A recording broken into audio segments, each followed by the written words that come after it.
President Trump is hoping to boost the economy as he prepares to unveil a $1 trillion infrastructure bill, and Democrats are set to vote on their own plan this week. I want to bring in CEO of Dynamic Money, Chris Burns, to talk more about those two plans. Hi, Chris. Thanks so much for joining us today. Hey, thanks so much for having me again. How would an investment in infrastructure help boost the U.S. economy as we look to begin recovering from the coronavirus pandemic? Well, we've seen this historically before, right? This was the New Deal. In essence, it was trying to put people to work across the country. The fear that people have is that basic direct stimulus like we've been doing, where it would go directly to households or say directly to businesses, et cetera, isn't effective over the long term. For instance, the $600 extra in unemployment benefits the government's paying has actually paid a lot of people more than what they were making beforehand. And so they're not incentivized to go to work. And so the idea is, well, let's create incentives around getting to work. And actually, there's a lot of bipartisan agreement on this. The real sticking point is how to pay for it. And no one really wants to discuss exactly what that would look like. Now, you talk about there being bipartisan agreement on the need for infrastructure reform and a plan to, revive infrastructure in the U.S. Democrats have their own plan for this, set to go through the House this week. How do the two bills compare, Republican and Democrat? Well, they're similar in some ways. I mean, basically what's going on is the end of September, the current infrastructure bill, which was in place for 5 years, it was called the FAST Act, is expiring. And so that's why everyone is saying, well, now is the time to do something, because even the current bill we have is going away. Democrats want a little more money, actually about 50% more money than what the president had initially asked for, which is $1 trillion. Democrats are saying $1.5 trillion. The president's is a little more traditional infrastructure with some 5G technology thrown in. Democrats want more looking at renewable energy and resources. But conceptually, when you dig beneath the surface, these are very similar ideas. It's how do we get people to work and incentivize that?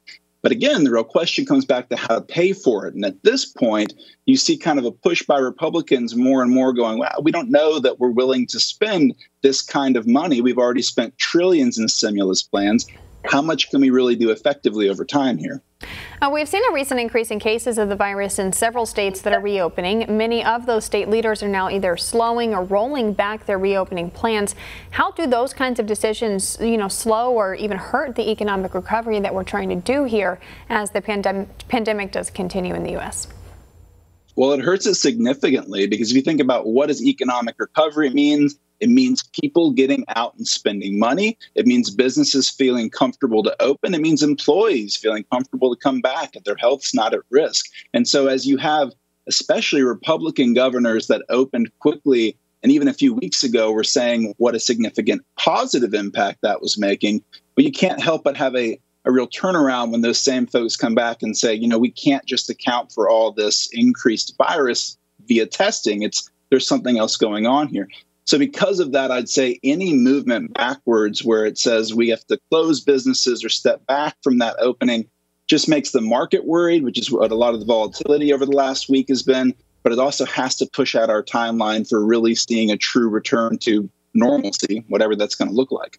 And the recent rise in cases is making it more likely that another stimulus bill will be needed and will be passed in Congress and approved by the White House. You talked about the problems with the additional unemployment payments. What do you think should be included in the next round of legislation to stimulate the U.S. economy?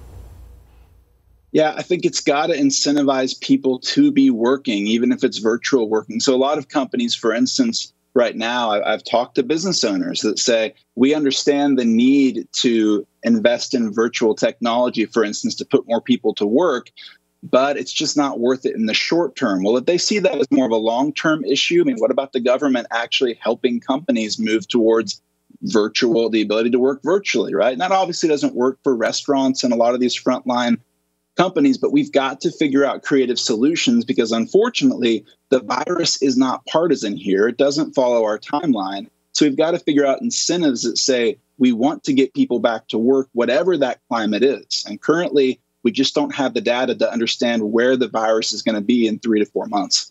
All right, Dynamic Money CEO Chris Burns joining us to discuss the U.S. economy amid the coronavirus pandemic. Thanks so much for coming on the show today, Chris.